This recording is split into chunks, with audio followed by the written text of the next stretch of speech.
नमस्कार। Between the lines with Neeru Ranjan में आपका स्वागत है।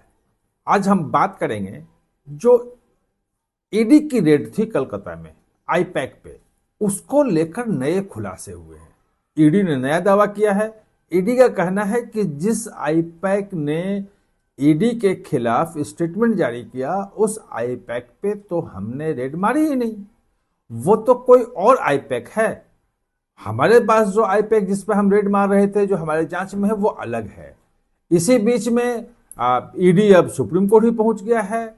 ममता बनर्जी भी सुप्रीम कोर्ट पहुंच रही है। ईडी कभी भी सुप्रीम कोर्ट में वो दाखिल कर सकती है एसएलपी या हलफनामा कि भाई सीबीआई जांच करवाई जाए। ये तमाम चीजें हैं। ये क्या पूरा मामला है, इसको हम आज समझने की कोशिश करेंगे, लेकिन उसके पहले आपसे अनुरोध है कि आप हमारा चैनल को सब्सक्राइब कर लीजिएगा, बेल आइकन बटन दबा दीजिएगा और कमेंट जरूर कीजिएगा, क्योंकि आपके कमेंट से नई जानकारी मिलती है, नए पर्सपेक्टिव मिलते हैं, वो महत्वपूर्ण होता है।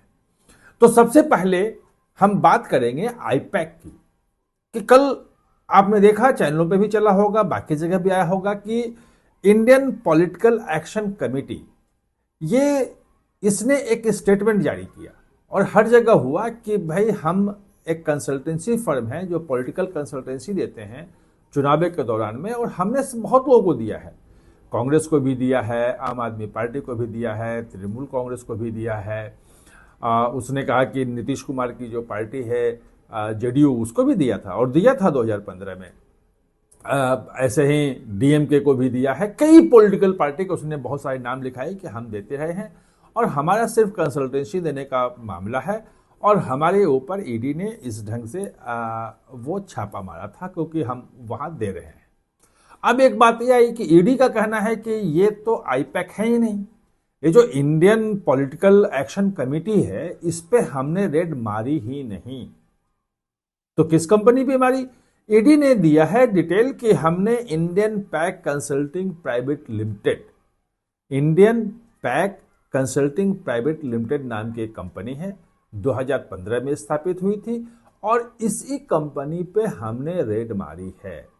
और इसी कंपनी में जो कोयला तस्करी घोटाले के लगभग 20 करोड़ पहुंचने के सबूत मिले हैं, जो इस कंपनी के थ्रू हवाला के मार्फत घूमते हुए फिर गोवा चुनाव में गया और बाकी जगह खर्च हुआ। इस बात के सबूत मिले हैं, इस बात के गवाहों के बयान हैं, और उसके आधार पे इस कंपनी पे रेड मारी गई, जिसमें ममता बनर्जी पहुंच गई। और अब फिर वो हो गया कि उसने ममता बनर्जी फाइलें लेकर चली गई हैं, बहुत सारी जो महत्वपूर्ण फाइलें थी केस से जुड़ी हुई, और उसके खिलाफ अब ईडी सुप्रीम कोर्ट जाने की तैयारी में है। दूसरी तरफ ममता बनर्जी का कहना है कि ईडी ने उनकी चुनाव की तैयारियों से, रणनीति से जुड़ी हुई तमाम फाइलें, डिटेल्स जो है चुरा लिया है, और वो अमित शाह के कहने पे किया है, और वो सड़कों पे उतरी हुई हैं, वो तमाम झगड़े चल रहे हैं। तो क्या है ये मामला?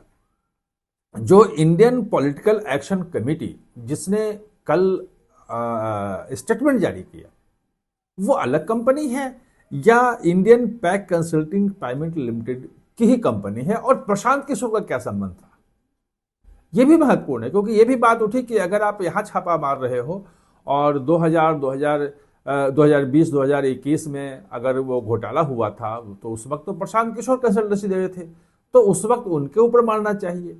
ये बात भी उठी है, और तृणमूल के लोगों ने, कुछ लोगों ने कहा है, ये भी सुना मैंने। तो मैंने इस पे थोड़ी जांच पड़ताल की, तो ये पता चला कि 2015 में जो कंपनी बनी थी, वो कंपनी यही थी, Indian pack consulting private limited. Indian pack consulting private limited ही कंपनी है। इसके 12 राज्यों में जीएसटी लिया हुआ, जीएसटी नंबर लिया हुआ 12 राज्यों में। और ये बनाने वाले प्रतीक जैन, जो जिनका नाम आया था, जिनके घर पे छापे पड़े, जिनके घर पे ममता बनर्जी पहुंची, अब वो, और साथ में दो हैं, एक ऋषिराज सिंह है और एक विनेश कुमार चंदेल है। ये तीनों संस्थापक सदस्य हैं, वो यही हैं। ये नाम आईपैक का हमेशा जुड़ा रहा है प्रशांत किशोर से। जब आप कहीं भी सर्च करेंगे संस्थापक कौन, तो प्रशांत किशोर आता है। लेकिन वो संस्थापक तो हैं, लेकिन कंपनी में उनका नाम कहीं नहीं है। वो ये कह सकते हैं कि इस कंसल्टेंट के रूप में ही इसमें काम करते रहे वो, यानी कि कंपनी पे लीगल अगर कोई कार्रवाई होगी, कहीं कुछ गड़बड़ी किया है, तो कंसल्टेंट के ऊपर बात नहीं आएगी, वो तो सलाह देते रहे हैं। एक मेंटोर के रूप में उन्होंने इस कंपनी में भूमिका निभाई है। और जैसे ही 2021 के चुनाव के बाद जो पश्चिम बंगाल का चुनाव में ममता बनर्जी की जीत हुई, और पहले ही घोषणा कर रखा था उन्होंने कि इस चुनाव में के बाद मैं अब पॉलिटिकल कंसल्टेंसी नहीं दूंगा, तो कंपनी से अलग हो गया। अलग होने के लिए कुछ करना नहीं पड़ा, कोई इस्तीफा नहीं, कहीं कुछ नहीं, कोई कंपनी में ऑन रिकॉर्ड कहीं कुछ था ही नहीं। वो कंपनी चला रहे थे, सब कुछ नहीं था, लेकिन रिकॉर्ड में इन तीनों के नाम पे था। तो जब हमने पता किया तो यही पता चला कि Indian pack consulting private limited मेल कंपनी है और इंडियन पॉलिटिकल एक्शन कमेटी जो है वो उसका ब्रांड नेम है। अब जो जारी हुआ है, जो बयान जारी हुआ है, वो ब्रांड नेम पे हुआ। आईपैक के जो ब्रांड नेम है इंडियन पॉलिटिकल एक्शन कमेटी, उसने किया है। और ईडी के लोगों ने तत्काल कहा कि भाई ये तो कौन सा आ गया, ये तो हमने किया ही नहीं था, हमने तो Indian political consulting private limited पे किया था। ये एक मामला हुआ। लेकिन अब कंपनी वो है, ब्रांड नेम कोई और है, आपने छापा मारा तो बात तो वही हो गई, उसमें कहीं कोई अंतर नहीं है। अब बात ये है कि जिस ढंग से वहां पे हाई कोर्ट में सुनवाई नहीं हो सकी, और हाई कोर्ट में अब 14 जनवरी को कहा है कि डेट दिया है, और वहां सुनवाई में देरी हो रही है। ईडी चाह रहा है कि वहां पे हाई कोर्ट में जिस ढंग से हंगामा हुआ और सुनवाई रोक दी गई वो गलत है, और तत्काल चूंकि ममता बनर्जी जो रेड मारी जा रही थी वो उसके दौरान वो पेपर ले गए, दस्तावेज ले गए जो जांच से जुड़े हुए थे, तो उनके खिलाफ भी ये पूरी साजिश कैसे रची गई, कौन लोग थे, और उन्हीं दस्तावेजों की कैसे पहचान हुई, क्या हमें उठा के ले जाना है और दूसरा कोई ले नहीं जा सकता है। ममता बनर्जी मुख्यमंत्री हैं और वो जाके ले जा सकती हैं, वो पॉलिटिकल मामला बना सकती हैं। तो ये कौन कौन लोग थे जो इन्होंने ये तय किया और ममता बनर्जी वहां पहुंची और वो ले गई, इसकी पूरी सीबीआई जांच हो, ये मांग कर रही है।